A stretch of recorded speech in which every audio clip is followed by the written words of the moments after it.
¿Cómo están? Bendiciones. Bienvenidos una vez más a Principios para Vivir, una producción de la organización Sergio Funes ORG.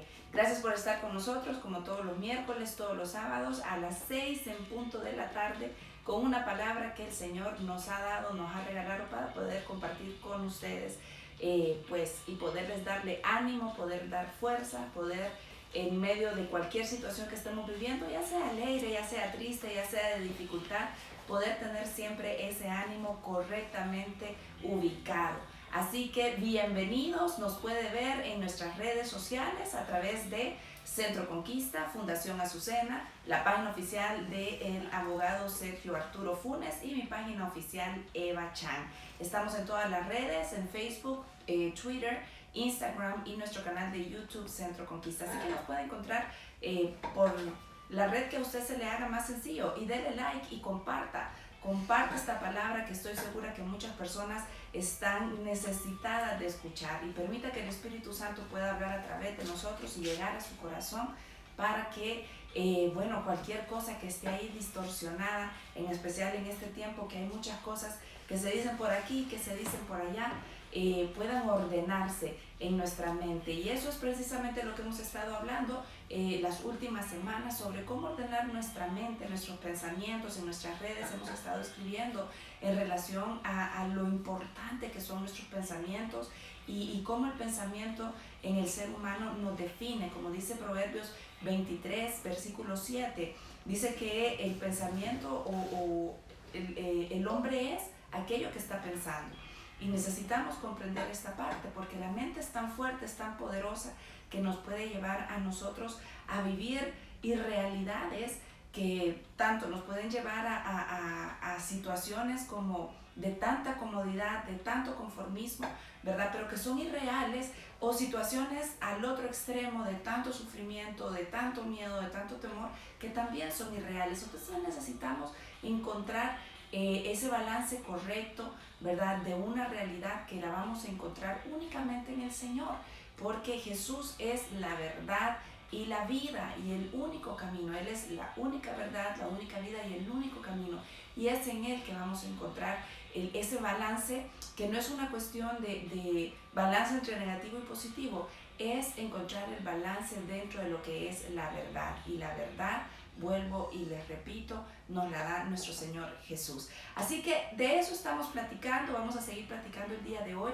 siempre confiando en el Señor, confiando que su Espíritu Santo va a utilizarnos a nosotros para poder llevar esta palabra hasta donde usted esté, donde sea que usted se encuentre, que esta palabra pueda llegar a su espíritu, a su mente, a su corazón, y pueda traer transformación a su forma de vida, pueda traer transformación a lo que usted está sintiendo, viviendo, y aún pueda traer sanidad a su cuerpo físico después de encontrarse con la palabra que está escrita aquí en la Biblia, y que son los principios que el Señor nos ha dejado para tener una vida abundante. Hoy escuchaba a alguien decir una frase que tenía tiempo de no escucharla. Decía: cuando alguien se siente en alas de cucaracha, decía, hace lo que sea, busca desesperadamente cualquier cosa para poder solucionar su situación. Estaba hablando específicamente de alguien que tenía problemas, que estaba atravesando problemas financieros, pero en realidad esto que decía este señor es una verdad. O sea, cuando alguien se encuentra ya como que, usted sabe lo que quiere decir este dicho, en alas de cucaracha. Las alas de cucaracha son súper débiles, son súper frágiles, que medio se les toca y se les rompen. Entonces, cuando se dice que alguien está en alas de cucaracha, es porque está a punto de quebrarse todo, de venírsele todo abajo, de desboronarse. Entonces, cuando nos encontramos en situaciones como esa, nos encontramos y pues si usted no tiene para dónde ir, le puede abordar la desesperación, le puede abordar el miedo, le puede abordar y le puede llegar a controlar, ¿verdad? Ese sentimiento, y usted va a estar dispuesto a hacer lo que sea, Y eso me traía a memoria pues la historia, esa historia que creo que más de alguna vez la he mencionado, pero es que es en estos tiempos una historia que está en la Biblia, quedó registrada en la Biblia, que creo que podemos identificarnos muchos con eso. Tal vez no con el problema específico que estaba atravesando esta mujer, pero sí con la desesperación que ella pudiera haberse sentido, con esa desesperación de haber intentado todo lo que había estado dentro de sus posibilidades, ¿verdad? Que no eran pocas, eran bastantes, porque la teología y la historia habla que esta mujer era una mujer rica. Y estoy hablando de la mujer con el flujo de sangre que podemos encontrar nosotros en Lucas capítulo 8, en el versículo 43 y 44. La historia sigue más hablando, ¿verdad? Más adelante, y habla de la reacción de Jesús, pero yo hoy quiero que nos concentremos en esta mujer, en lo que ella estaba sufriendo en ese momento, en lo que ese sufrimiento le provocó hacer y en el después que la Biblia no registra. Y es ese después que nosotros necesitamos concentrarnos y meditar en él, porque de repente es en la situación que nos podemos estar encontrando nosotros en este tiempo y podemos estar viendo quizás personas cercanas a nosotros que queremos mucho y que se encuentran en una situación de sufrimiento, en una situación de desesperación, en esas alas de cucaracha que sentimos que todo se nos va a venir abajo, que sentimos que todo se nos va a desboronar.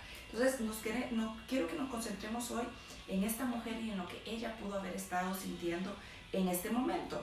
Y dice así en el versículo 8 del libro de Lucas, o la carta de Lucas, en el capítulo, versículos 43, 8:43, dice: pero una mujer que padecía de flujo de sangre, ahí póngale el problema que sea, el problema de ella era el flujo de sangre. Creo que las mujeres podemos comprender el sufrimiento que esto implica, pero usted póngale el problema que fuera en ese momento. Dice que padecía un flujo de sangre desde hacía 12 años. O sea, ponerse en los pies de esta mujer, y vuelvo y repito, sobre todo nosotros las mujeres, creo que lo entenderíamos mucho mejor, lo entendemos mucho mejor. Estar con un sangrado 12 años, o sea, todos los días durante 12 años, debe ser una cosa terrible. No hablando solamente de la incomodidad física, sino de lo que puede provocar en la salud de una persona. Muy seguramente anemia, muy seguramente esa debilidad, ¿verdad? Deficiencia y muchas cosas. Entonces, no solamente era el flujo de sangre que ella tenía, sino todas las repercusiones, ¿verdad?, que venían con ese flujo de sangre desde hace 12 años. Qué cosa más tremenda. Dice que se había gastado en médico todo su patrimonio, todo lo que tenía. La Biblia no me habla de que si estaba casada, de que si tenía hijos. Sin embargo, yo puedo imaginarme y puedo suponer, porque ella habla de ella sola, no habla de una familia. Entonces yo me imagino, y en aquel tiempo las mujeres que quedaban así, de repente eran las mujeres viudas, ¿verdad? Puedo imaginarme una mujer viuda que sus hijos, no sé, no se atendían de ella, no la estaban atendiendo, no la estaban cuidando. Y era una mujer sola que dice que se había gastado todo su patrimonio, o sea, que había quedado en la pobreza. No solamente estaba sufriendo una enfermedad física, ¿verdad?, sino que estaba a la par de eso, había gastado todo lo que tenía, estaba atravesando una situación financiera realmente difícil, pudiera atreverme a decir que en la pobreza. Y dice, pero no había podido ser sanada por nadie, o sea, se había gastado todo desesperadamente, como decía yo al inicio. Ella había buscado cualquier cosa que hacer y no había logrado nada, no había logrado ninguna solución. Y dice que se acercó por detrás a Jesús y tocó el borde de su manto. Y esta frase es tan poderosa, y dice, y su flujo de sangre cesó inmediatamente. Mire, yo no me voy a centrar en el milagro que hizo el Señor Jesús, pero lo tengo que resaltar, lo tengo que poner en negritas y subrayado, porque wow, impresionante. Y así es nuestro Señor. Él tiene el poder, Él es todopoderoso para sanarnos, para quitarnos todas las afrentas que nosotros tengamos, para quitarnos todas las enfermedades. Él es poderoso para sanar nuestro cuerpo. Y eso es lo que pasó aquí. Él le hizo un milagro a esta mujer. Y si seguimos leyendo los dos versos siguientes, vamos a ver que Jesús ni supo. O sea, no es una cosa que ella pasó orándole. No, ella solo tocó el manto del borde del manto de Jesús y dice que poder salió de él y ella fue sanada. Luego dice acá en el 47, dice, entonces al ver a la mujer que no había pasado inadvertida, se acercó temblando, cayó postrada frente a él y dijo ante todo el pueblo la razón por la cual lo había tocado y cómo había sido sanada inmediatamente. Esta mujer fue un testimonio público de lo que el Señor hizo. Pero yo quiero regresar a ella, desesperadamente buscando qué hacer, porque se encontraba en una situación difícil. ¿Cuántas personas que han estado en situaciones complejas, de dificultad, que están en esas alas de cucaracha, no hayan qué hacer? Ya gastaron todo su dinero, ya gastaron todas sus posibilidades, probablemente no todo su dinero, pero todas sus posibilidades, ya gastaron e hicieron todo lo que en sus fuerzas podían hacer, incluso en las fuerzas de otro, porque a veces esta mujer en apariencia estaba sola, pero de repente nosotros tenemos familia y nuestra familia nos ayuda y empezamos a recibir ayuda de nuestras familias, ¿verdad? Pero no logramos solventar ese problema que tenemos. Llámele financiero, llámele de salud. Ahorita el problema de salud es bastante, o nos podemos identificar mucho con él, ¿verdad? Porque es lo que estamos viviendo a nivel mundial. Pero pueden ser tantos problemas de relaciones, violencia en la familia, el menosprecio de los hijos, el menosprecio de los padres, el abandono de los padres, qué sé yo, tantas situaciones en nuestro trabajo, ¿verdad? Que nos llevan a nosotros a estar en ese estado de desesperación que buscamos hacer lo que sea. Y yo siento que esta mujer se encontraba en ese lugar, se encontraba justo en esa posición de estar dispuesta a hacer lo que fuera por encontrar una solución a su problema. Y quizás ella había escuchado aquel famoso Jesús que hacía milagros y dijo, ¿qué tengo que perder? Y tan así fue que como había una multitud tan grande, ¿verdad? Hay gente que dice que ella venía caminando y quizás por la multitud, en su debilidad, puede ser que la hayan dejado caer o algo así. Yo pienso que en su misma debilidad ella buscó la manera cómo acercarse a él y esa manera fue de arrastras. O sea, en su misma desesperación, esta mujer se arrastró. No creo que eran calles limpias, no creo que era, ¿verdad?, que no la golpearon. Imagínese usted un tumulto de gente. En un tumulto de gente, alguien que se arrastre por el suelo, probablemente hasta la golpearon, le costó llegar donde él estaba. Pero en su desesperación, ella buscó la fuente que ella había escuchado, que le habían dicho va a traer sanidad. ¿Cuántos de nosotros no llegamos al Señor Jesús de esa manera? En nuestra desesperación, en nuestra necesidad, y decimos no tengo otra, ya no sé de otra, voy a ver si por aquí me va, y venimos a los pies de Jesús y encontramos esa sanidad, encontramos esa solución al problema que nosotros estábamos buscando, y en ese momento nuestra fe se une al poder mismo de Jesús, se une al deseo de Él de que estemos bien y ¡plum!, sucede el milagro. Pero la pregunta que aquí yo me hago es, ¿qué pasó después con esta mujer? Y es ahí donde yo quiero centrar un poco el mensaje de hoy, ¿verdad? Probablemente y muy seguramente lo vamos a seguir viendo el miércoles que viene, pero ¿qué pasó con esta mujer? Porque la Biblia no me la vuelve a mencionar, ¿verdad? Dentro de mucha teología y muchos historiadores dicen que ella obviamente se volvió una seguidora de Jesús, pero aquí hay aspectos sociales y aspectos psicológicos y emocionales que a mí me gustaría que tocáramos por el hecho de que mucha gente está viviendo eso. Aún uno mismo pudo haber estado atravesando en algún momento situaciones complejas como las que esta mujer pudo atravesar aún después de haber sido sanada, porque la Biblia aquí nos habla del problema central, del problema obvio que ella tenía, pero desprendiéndose de ese problema de salud que esta mujer tenía, se desprenden muchas otras cosas. Y yo puedo mencionar algunas tres, ¿verdad? Primero, la enfermedad física, que esa Jesús la sanó, le hizo el milagro, ¡pum!, la sanó. Pero esta mujer se quedó con problemas financieros serios, porque dice que se gastó todo su patrimonio, se gastó todo lo que tenía, o sea, no se gastó todo su dinero, dice su patrimonio, quiere decir que si tenía una casa la vendió, quiere decir que si tenía terreno lo vendió, si tenía carro lo vendió, si tenía joyas las empeñó, las vendió. O sea, esta mujer se quedó sin nada de dinero, sin nada, ¿verdad? Y como lo menciona aquí, me da a entender que era una mujer que tenía dinero, que tenía patrimonio, que tenía de dónde poder sacar. ¿verdad? Pero dice que lo gastó todo. Quiere decir que al ser sanada físicamente esta mujer se encontró ya en una situación financiera difícil, escasa, de escasez.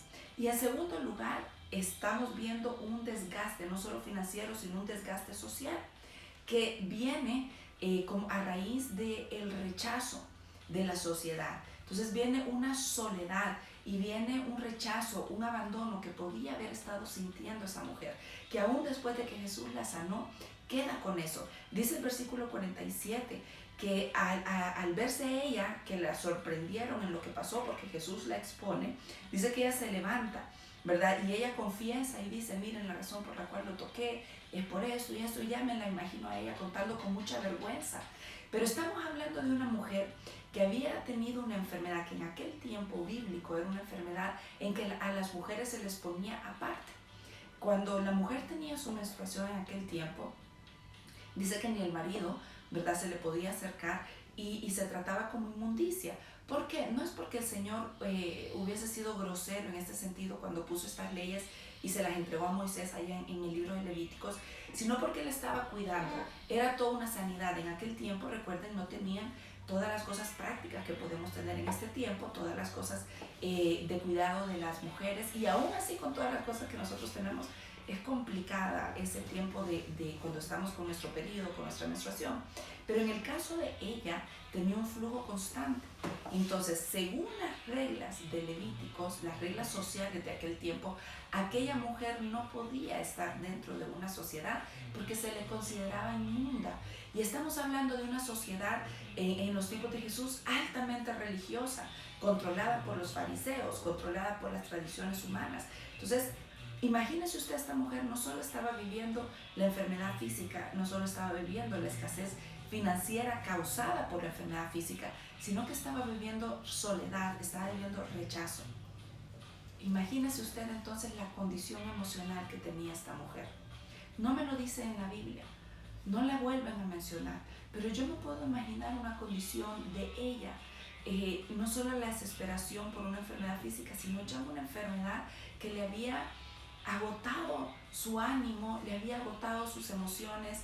Pudiera pensar yo en una depresión fuerte en ella a raíz de esta misma soledad, del mismo rechazo, del mismo abandono, de sentirse ella inmunda, de sentirse ella que no servía para nada, que ya no tenía nada, que ya no tenía posibilidades dentro de ella.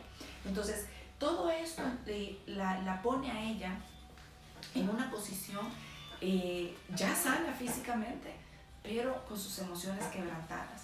¿Qué hace esta mujer después? Y ese es el punto en el que yo quiero hablarle a mucha gente. A mí misma me ha tocado hablar, a mí misma me ha tocado comprar libros como los que tengo aquí para poder tratar con esa parte del sufrimiento, con esa parte de las emociones y los sentimientos que no podemos ignorar, que no podemos dejar de lado, porque son tan fuertes y son tan poderosos, nuestra mente es tan fuerte y tan poderosa, que la misma Biblia en Proverbios 23:7 dice, porque cuál es su pensamiento en su corazón, tal es él, tal es el hombre. O sea, tal es el pensamiento que yo tengo en mi mente, que así voy a ser yo, así me voy a comportar.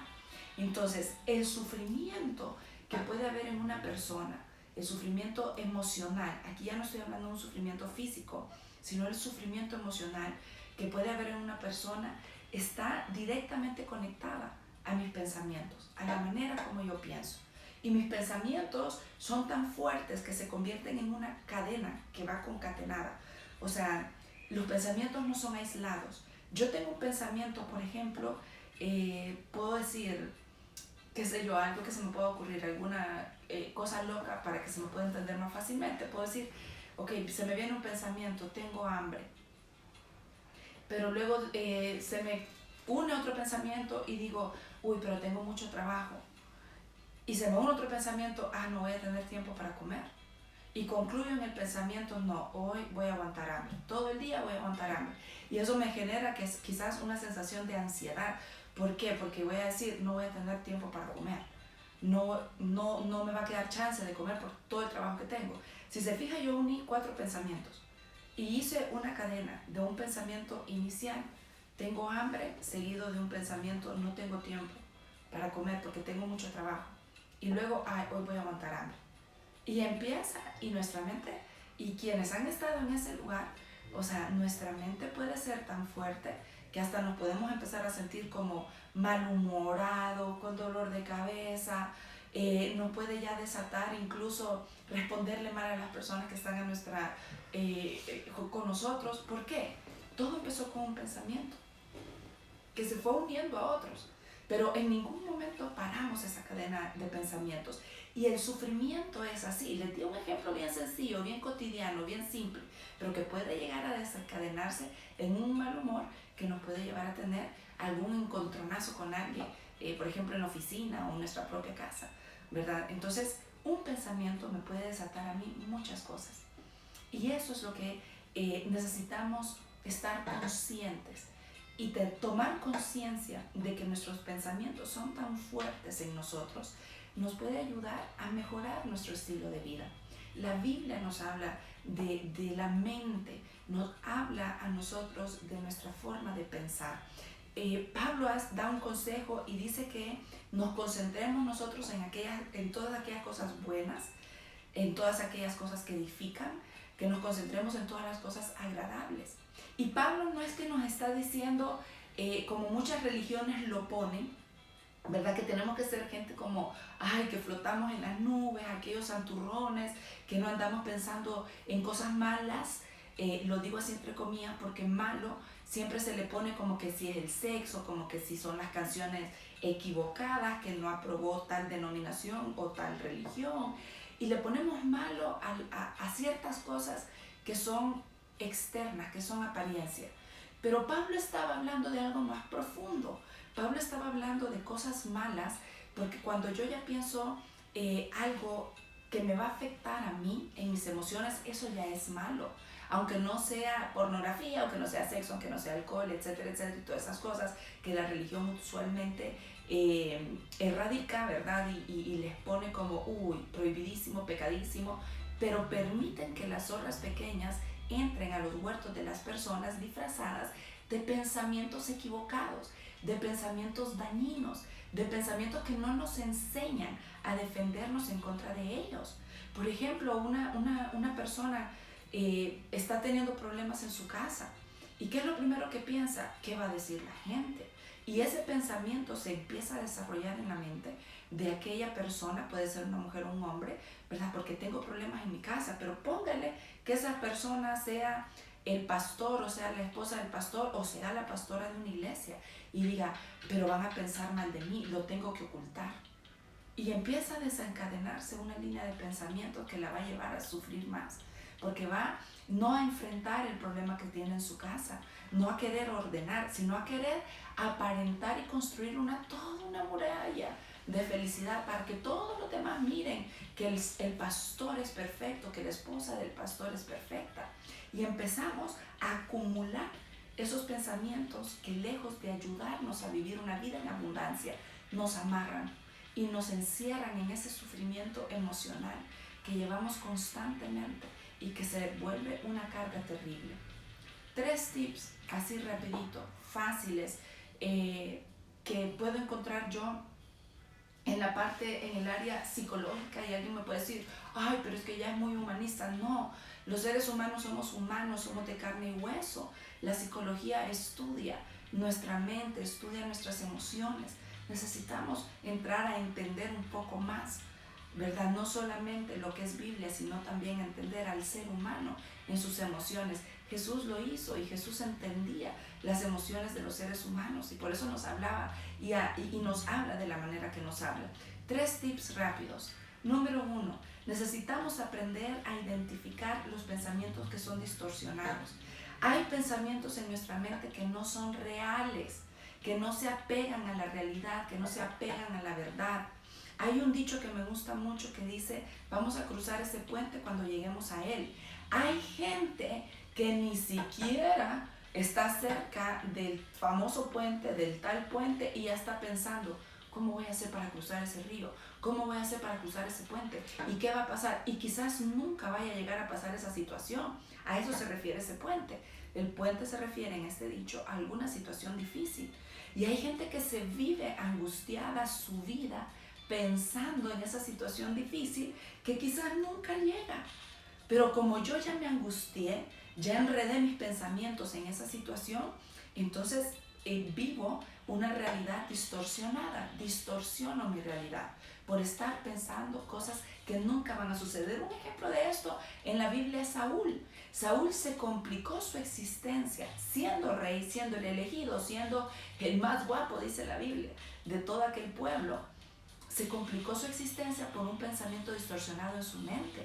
Lo distorsionó diciendo, uy, David me va a quitar el trono, David aquí, David allá, y se concentró y se amargó tanto que lejos de disfrutar la victoria de su pueblo, lejos de poder disfrutar el compañerismo que le daba David, el amor que David tenía, no, se dedicó a perseguirlo, se dedicó a quererlo matar, perdió a su hijo, perdió su reino, perdió absolutamente todo por un pensamiento distorsionado. ¿Cuánto ha perdido usted por pensamientos distorsionados, lejos de su realidad? Cosas que usted se empieza a imaginar que pueden llegar a pasar y pierde su paz. Entonces, lo primero que tenemos que hacer es identificar esos pensamientos y llegar a controlarlos. ¿Cómo los controlo? Erradicándolos, diciendo, esto no es real, ¿verdad? Esto no es real. Segundo, identificar malos pensamientos, pensamientos dañinos. Un pensamiento distorsionado es algo que está fuera de mi realidad, no es algo que está sucediendo. El pensamiento dañino, ya es algo que viene a afectar mis emociones directamente. Por ejemplo, las personas que viven fijándose mucho en su apariencia física, ¿verdad? Las personas que viven o fijándose mucho en lo que otros van a pensar, empiezan a tener pensamientos dañinos como, no le voy a caer bien a fulanito, no le voy a caer bien a aquel, no le voy a gustar a tal persona, porque yo soy así, y empezamos a tener pensamientos dañinos. Yo no sirvo para nada, yo soy feo, yo soy desagradable, no soy inteligente, no voy a pasar esta clase, no voy a pasar la universidad porque no me entran las cosas. Y empezamos con pensamientos dañinos. Voy a fracasar en este negocio, me está yendo tan mal, mi familia se va a morir de hambre. Y empezamos con pensamientos dañinos que nos hacen daño directamente. Entonces, primero necesitamos identificar aquellos pensamientos que están fuera de la realidad. Segundo, identificar esos pensamientos que nos hacen daño. Los tenemos que erradicar, los tenemos que sacar de nuestra mente. ¿Y eso cómo lo vamos a lograr? Con el tercer consejo. Necesitamos lograr controlar nuestra mente creando formas saludables de pensar. Hay un psicólogo famoso que me gusta la frase que él utiliza y dice pensar bien. Necesitamos aprender a pensar bien. Y si somos gente de fe que conocemos la Biblia, mire, la Biblia nos da la salida perfecta, nos da, no la salida, más bien la herramienta perfecta para poder nosotros pensar bien. Porque la Biblia está llena. Yo les decía el miércoles pasado en Jeremías 29:11, el Señor nos dice, porque yo sé los pensamientos que tengo acerca de vosotros, pensamientos de paz y no de mal, pensamientos para que tengan futuro y esperanza. Eso es lo que piensa el Señor para nosotros. Esa es la voluntad de Dios, agradable, buena, perfecta. Entonces, cuando vienen esos pensamientos distorsionados, yo necesito inmediatamente contrarrestarlos. ¿Con qué? Para mí lo mejor es con la palabra. Cuando yo recuerdo el Salmo 23:4, este salmo que es tan famoso, ¿verdad? Que dice, Jehová es mi pastor, pero cuando llego al verso 4 que dice, aunque pase por el valle de sombra de muerte, y traigo específicamente en este tiempo porque la muerte ha estado como una sombra desde el año pasado, desde el 2019, tanta muerte nos ha llevado. Tanta gente especial que amamos la muerte, nos lo ha robado y vivimos bajo esa sombra, que si me voy a enfermar, que si me va a dar el COVID, que si tenemos a un familiar enfermo y no sabemos cómo va a salir, la muerte está rondando como esa sombra. Pero la muerte aquí también puede ser esa muerte espiritual, esa muerte emocional, esa muerte que andamos por dentro, que tenemos una vida tan preciosa por delante, por vivir, pero que nos agobia tanto los problemas que andamos como literales zombies, sin disfrutar, sin vivir, solamente sobreviviendo. Pero dice el Señor, cuando pase por el valle de sombra de muerte, no temeré mal alguno, dice el salmista. No temeré mal alguno, porque tú estás conmigo. Le está diciendo el Señor, es una confesión tan preciosa. Y estos esquemas o estas formas de pensar bien. Es lo que tenemos que llenar nuestra mente. Recuerden lo que dice el Proverbio 23:7, porque cuál es su pensamiento en su corazón, tal es usted. Lo que usted ande pensando en su corazón, esa es usted, mujer, ese es usted, varón. Así como piensa, así va a ser. Si usted piensa que la vida es una desgracia, si usted piensa que todo le va a salir mal, así va a ser su vida. Pero si usted empieza a agarrar la Biblia y empieza a decir, yo soy la niña de los ojos del Creador del universo, Él mira por mí, Él mira a través mío, Él tiene pensamientos de bien y no de mal para mí. Y usted empieza a leer, aunque yo esté atravesando el valle de sombra de muerte, no voy a temer mal alguno, porque tú estás conmigo, Jesús. Porque Jesús prometió estar con nosotros todos los días hasta el fin. No dijo de vez en cuando, no dijo cuando sufra, no dijo cuando esté feliz, no dijo cuando tenga tiempo, dijo todos los días. No dijo cuando se porten bien, no dijo cuando ore, no dijo cuando vaya a la iglesia, dijo todos los días. Aún en esos días que usted se está sintiendo terriblemente mal, aún en esos días que usted no se quiere levantar de la cama, aún en esos días que usted siente vergüenza por lo que usted está viviendo y usted siente pena de que otra gente se vaya a dar cuenta de lo que usted vive, aún en esos días que no quiere ver a nadie, aún en esos días, ahí está el Señor con usted, porque Él prometió estar con nosotros todos los días de nuestra vida. 3 cosas para ir terminando, concluyendo. Identifique pensamientos que son irreales, que son fuera de toda realidad, distorsionados. Identifique también los pensamientos dañinos, esos que le hacen daño a su corazón, que dañan sus emociones. Erradíquelos, póngales un alto y empieza a entrenar a su mente a pensar bien. ¿Cómo va a ser esto? Llenando su mente de la palabra del Señor. Empieza a conocer al Señor. Le dejo estos 2 versos, ya le había dejado uno la semana pasada, le dejo otro hoy, Jeremías 29:11, porque no tengo pensamientos de mal sino de bien, para que tengan un futuro y una esperanza. Salmo 23:4, léaselo todo, pero yo le dejo el 4 ahorita de entradita. Dice, aunque ande en valle de sombra de muerte, no temeré mal alguno, porque tú estás conmigo. Y termina, tu vara y tu callado me infundirán aliento. Que el Señor me los bendiga a pensar bien y a estar bien, a cuidar ese corazón, a cuidar esas emociones y esos sentimientos. Bendiciones, nos vemos el sábado.